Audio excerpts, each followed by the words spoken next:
നമസ്കാരം.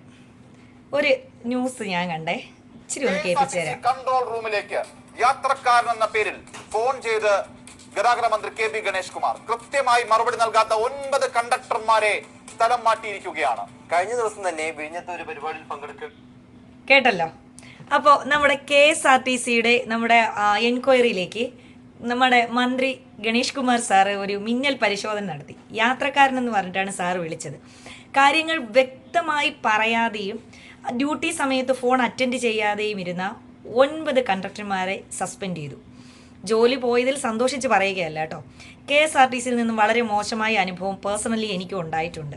ഞാൻ ഇതിനു മുന്നേ ഒരു വീഡിയോ ചെയ്തിട്ടുണ്ടായിരുന്നു, നമ്മുടെ ആര്യ രാജേന്ദ്രൻ്റെ പ്രശ്നവുമായിട്ട് ബന്ധപ്പെട്ട് KSRTCയിലെ ഡ്രൈവർമാരുടെ കാര്യം വെച്ചിട്ട്. അതുപോലെ തന്നെ ഞാൻ ഈ കോട്ടയം ഡിപ്പോയിൽ തന്നെ KSRTCയിൽ ചെന്ന് നമ്മൾ ഇപ്പം ട്രിവാൻഡ്രത്തിന് ബസ്സുണ്ടോ എന്തെങ്കിലും നമ്മൾ ചോദിക്കുകയാണെങ്കിൽ ചിലർ വളരെ മാന്യമായിട്ടാണ് 5:30 വരും, 6:30 വരും, ഇവിടെ നിന്നോ എന്ന് പറയുന്ന നല്ല ജോലി ചെയ്യുന്ന നല്ല കണ്ടക്ടർമാരുണ്ട്. ഞാൻ എല്ലാവരെയും അടച്ചാക്ഷേപിക്കുകയല്ല. പക്ഷേ ചിലർ ഒരിക്കലും എന്നോട് പറഞ്ഞ മറുപടി എന്താ, ഞാനും അതാ ആലോചിക്കുന്നത്, വരുമോ? പിന്നെ അവർക്കത് പറയാനുള്ള സമയവും ഇല്ല, അവിടെ നിൽക്കത്തുമില്ല. ഇങ്ങനെ നമ്മൾ ചോദിക്കുമ്പോൾ അവർ പറയുമോ എന്താ വെച്ചാൽ, നമ്മൾ സത്യം പറഞ്ഞാൽ ഒരു ബാങ്കിൽ ചെന്നാൽ പോലും അവിടെ ഇരിക്കുന്നവരെല്ലാം നല്ല പ്രൊഫഷണലിസ്റ്റ് ആയിട്ടുള്ള നല്ല എഡ്യൂക്കേറ്റഡ് ആയിട്ടുള്ള ആൾക്കാരായിരിക്കും. നമ്മൾ അവിടെ പോയപ്പോലും നമ്മളെ സാറെന്നും മേഡൊന്നും വിളിച്ച് തീരെ അറിയാത്തവർ വരെ ഇരുത്തി ഒരു ആപ്ലിക്കേഷൻ പൂരിപ്പിക്കാൻ പറഞ്ഞു കൊടുത്ത് എല്ലാം വളരെ കൃത്യമായി ചെയ്യുന്ന ഈ ഒരു കാലഘട്ടത്തിലാണ് KSRTC ഡിപ്പോയിലൊക്കെ ഇത്രയും തലക്കനം പിടിച്ച ഇവരാണ് രാജ്യത്തിൻ്റെ ഏറ്റവും വലിയ തലപ്പത്ത് ഇരിക്കുക എന്നുള്ള രീതിയിലുള്ള പെരുമാറ്റങ്ങളുണ്ട്. നല്ല രീതിയിലുള്ള കണ്ടക്ടർമാരും ഡ്രൈവർമാരും ഉണ്ട്. അവരോടെല്ലാം തികച്ചും ബഹുമാനത്തോടു കൂടി തന്നെ പറയട്ടെ. എന്തായാലും ഗണേഷ് കുമാർ സാറിനൊരു വലിയ സല്യൂട്ടുണ്ട്. എന്ന് വെച്ചാൽ ഇവരെ സസ്പെൻഡ് ചെയ്തതിനല്ല, ഒരു യാത്രക്കാരനാണെന്ന് പറഞ്ഞ് വിളിച്ചതുകൊണ്ട് ഇത്രയും പേരുടെ സ്വഭാവം ഒറ്റയടിക്ക് മനസ്സിലാക്കാൻ പറ്റിയതിനും അതിന് അവർക്ക് കൃത്യസമയത്ത് ജോലി ചെയ്യാത്തതിനും നന്നായിട്ട് കാര്യങ്ങൾ പറഞ്ഞു കൊടുക്കാത്തതിനും യാത്രക്കാരോട് മോശമായി പെരുമാറുന്നതിനും നിങ്ങളുടെ ജോലി എൻക്വയറി എന്ന് പറഞ്ഞാൽ 24 hours നിങ്ങൾക്ക് കൃത്യമായി അവരുടെ യാത്രക്കാരുടെ അന്വേഷണങ്ങൾക്ക് കൃത്യമായി മറുപടി കൊടുക്കാനാണ് 24 hours എൻക്വയറി കൗണ്ടറുകൾ ഇരിക്കുന്നത്.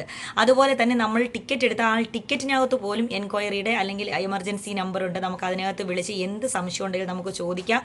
ഇറങ്ങേണ്ട സ്റ്റോപ്പ് എല്ലാ കാര്യങ്ങളും നമുക്ക് ചോദിക്കാം. അതിനൊക്കെയുള്ള വ്യക്തമായ നിർദ്ദേശങ്ങൾ കൂടി സാർ അതിനോടൊപ്പം തരുന്നുണ്ട്. അപ്പം നിങ്ങൾക്ക് പൊതുജനങ്ങളുടെ അറിവിലേക്കും കൂടെ വേണ്ടിയിട്ട് ഞാൻ ഷെയർ ചെയ്യുകയാണ്. എന്ത് സംശയം, ഏത് ഓൺലൈൻ ആയിക്കോട്ടെ അല്ലാതെ ആയിക്കോട്ടെ, ടിക്കറ്റിൻ്റെ കാര്യങ്ങളായിക്കോട്ടെ, എന്ത് കാര്യം ഉണ്ടെങ്കിൽ നമുക്ക് എപ്പോൾ വേണമെങ്കിലും 24 hours ആണ് KSRTC എൻക്വയറി. അതിനകത്ത് നമ്മളൊരു KSRTC ബസ്സിൽ നിന്ന് ടിക്കറ്റ് എടുത്താൽ പോലും അതിനകത്ത് പിന്നെ എൻക്വയറിയുടെ നമ്പർ കൊടുത്തിട്ടുണ്ട്.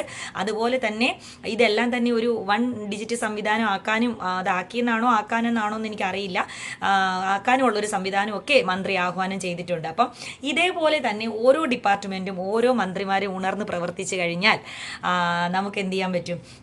പൊതുജനങ്ങൾക്ക് വളരെ സാധാരണക്കാരായിട്ടുള്ള നമ്മളെപ്പോലുള്ള ആൾക്കാർക്കെല്ലാം തന്നെ നമ്മുടെ സർക്കാരിൻ്റെ സംവിധാനങ്ങളും അല്ലെങ്കിൽ ഇതുപോലത്തുള്ള എല്ലാ സംവിധാനങ്ങളും ഞൊടിയിടയിൽ തന്നെ നമുക്ക് അനുഭവിക്കാനായിട്ട് പറ്റും. നമ്മുടെ ഗവൺമെൻറ് സംവിധാനങ്ങൾ ഒന്നും തന്നെ നമുക്ക് എന്ത് ചെയ്യാൻ പറ്റും? പ്രൈവറ്റൈസേഷൻ ചെയ്തു പോകത്തില്ല, സ്വകാര്യവൽക്കരിച്ച് പോകത്തില്ല. കാരണം കറക്റ്റ് ചെയ്യേണ്ട കാര്യങ്ങൾ മന്ത്രി പറയുന്നത് പോലെ കൃത്യമായി ചെയ്തു കഴിഞ്ഞാൽ അതൊരിക്കലും എന്ത് ചെയ്തു പോകത്തില്ല, സ്വകാര്യവൽക്കരിച്ച് പോകത്തില്ല. KSRTC ഒന്നും ഇത്രയും നഷ്ടത്തിൽ ഒരിക്കലും ആവത്തില്ല. ഗണേഷ് കുമാർ സാർ വളരെ കൃത്യമായിട്ട് പണ്ട് ഒരു വീഡിയോ ആദ്യം മന്ത്രിയായ സ്ഥാനമേറ്റ സമയത്ത് പറഞ്ഞിട്ടുണ്ട്, കയറുന്നവരോട് ഇരിക്കൂ സാർ, ഇരിക്കും മേഡം, അവിടെ ഇരിക്കൂ എന്നൊക്കെ പറഞ്ഞ് യാത്രക്കാരോട് വളരെ മാന്യമായിട്ട് നിങ്ങൾ പെരുമാറാൻ പറഞ്ഞിട്ടുണ്ട്. വളരെ മാന്യമായിട്ട്. സത്യം പറഞ്ഞാൽ ഈ KSRTC ഒക്കെ ഒരുവിധം, അതായത് ഒരു 50% വരെ നല്ല രീതിക്ക് കൊണ്ടുപോകാൻ അതിനകത്ത് ജീവനക്കാർക്ക് തന്നെ പറ്റും. ബാക്കി മാത്രം നോക്കിയാൽ മതി ഗവൺമെൻറ്റും സർക്കാരും ഒക്കെ. അപ്പോൾ എന്തായാലും എൻ്റെ പൊതുജനങ്ങളുടെ അറിവിലേക്കുമായിട്ട് നമ്മുടെ എൻക്വയറിയിലൊക്കെ ഗണേഷ് കുമാർ സാറിൻ്റെ വലിയൊരു ഇടപെടൽ നടക്കുന്നുണ്ട്. KSRTCയിൽ നിന്ന് എനിക്കൊരു മോശം അനുഭവം ഉണ്ടായതുകൊണ്ട് മാത്രമാണ് ഈ ഒരു ന്യൂസ് കണ്ടപ്പോൾ ഞാനും ഇങ്ങനെ ഒരു വീഡിയോ ചെയ്തത്. മോശം അനുഭവം മീൻസ് പിന്നെ എനിക്ക് അവിടെ നിന്ന് വഴക്കുണ്ടാക്കാൻ, എനിക്ക് എത്രയും പെട്ടെന്ന് വീട്ടിലേക്ക് പോകണം. ഞാൻ അഞ്ചലേക്ക് പോകാനായിട്ട് വണ്ടി കയറാൻ പോകുന്ന സമയത്താണ് അത് പറയാതെ പോകാതെ. പിന്നെ എനിക്ക് അന്നേരം അവിടെ നിന്ന് അത് കംപ്ലയിൻറ്റ് ചെയ്യാനോ അതിനൊന്നുള്ളൊരു സമയം കിട്ടിയില്ല. പക്ഷേ എനിക്കും കൂടെ വേണ്ടിയിട്ട് എൻ്റെ പ്രതിനിധിയായ മന്ത്രി തന്നെ അത് നേരിട്ട് ചെയ്തിട്ടുണ്ട്. അതിലെനിക്ക് വളരെ സന്തോഷമുണ്ട്. കാരണം യാത്രക്കാരനാണെന്ന് പറഞ്ഞ് മന്ത്രി വിളിച്ചപ്പോഴാണല്ലോ ഇവരുടെയൊക്കെ തനി സ്വഭാവം മനസ്സിലായത്. പിന്നെ കുറേ പേര് പറയുന്നുണ്ട് നമ്മളവിടെ ഡ്യൂട്ടിയിലില്ലായിരുന്നു, ഈ സസ്പെൻഡ് ചെയ്ത എല്ലാവരും ഇതിനകത്ത് തെറ്റുകാരല്ല എന്നൊക്കെ പറയുന്നുണ്ട്. അപ്പോൾ മന്ത്രി നോക്കിയപ്പോൾ അന്ന് ആ ഡ്യൂട്ടി സമയത്ത് ഉണ്ടായിരുന്നവരുടെ ലിസ്റ്റ് നോക്കിയൊക്കെയാണ് മന്ത്രി അത് ചെയ്തിരിക്കുന്നത്. എന്തായാലും എല്ലാവരും ചെറുതായിട്ടെങ്കിലും ഒന്ന് ഭയപ്പെടും. ഇനി ഒരു യാത്രക്കാരോട് മോശമായിട്ട് പെരുമാറാൻ KSRTC കണ്ടക്ടർമാരും ഡ്രൈവർമാരും എൻക്വയറി ഇരിക്കുന്നവരൊക്കെ ഒന്ന് പേടിക്കുമല്ലോ, അത് മതി. അപ്പം സാധാരണക്കാരായിട്ടുള്ള ആൾക്കാർക്ക് എവിടെ പോയി ഇറങ്ങാനും അല്ലെങ്കിൽ എന്ത് കാര്യത്തിനും വേണ്ടിയിട്ട് ഈ ഒരു നടപടികൾ സഹായമാകുമെന്നും കൂടി പ്രതീക്ഷിക്കുന്നു. താങ്ക്